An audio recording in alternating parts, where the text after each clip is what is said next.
మనం అవసరమైతే వేరే మంది అయినా సరే ఎటువంటి పెద్ద కార్యక్రమాలు చేసేందుకు మీరు కూడా తయారు ఉండండి. ఎక్కడికక్కడ ప్రభుత్వం స్తంభించనే సాధ్యమైతే తప్పితే మామూలు కాదు. మీకు ముందే చెప్తున్నా, ఈ party ruling party Congress party ఎమ్మెల్యేలైనా కాంగ్రెస్ పార్టీ ఎమ్మెల్యే నియోజకవర్గంలో అన్యాయం జరిగితే అవసరమైతే ప్రభుత్వంతో కూడా పోరాటం చేయాలని నేను సిద్ధంగా ఉన్నా చెప్తున్నా.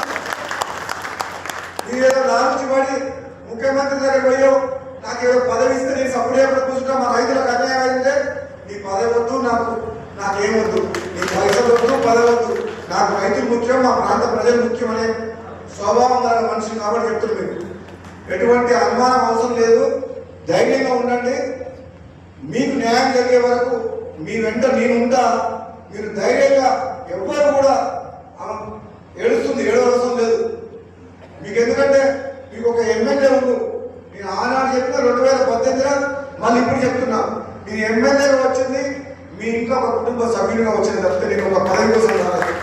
ఆనాడు ఈనాడు ఒకటే చెప్తున్నా, ఎవరికి ఏ కష్టం వచ్చినా ఇంట్లో ఒక ఇంటి మనిషిలాగా ఒక కుటుంబ సభ్యులాగా ఏ బాధ వచ్చినా ఆ బాధ కోసం కొట్లాడతాం. కాబట్టి ఇప్పుడు ఇటువంటి పెద్ద విషయం కాబట్టి తప్పకుండా దీన్ని మనం పెద్ద ఎత్తున ముందుకు తీసుకుపోయి ప్రభుత్వం మీద ఒత్తిడి తీసుకొచ్చి మనకు న్యాయం జరిగే విధంగా మనం పోరాటం చేస్తామని చెప్పి తెలియజేస్తూ సెలవు తీసుకుంటాం. Thank you.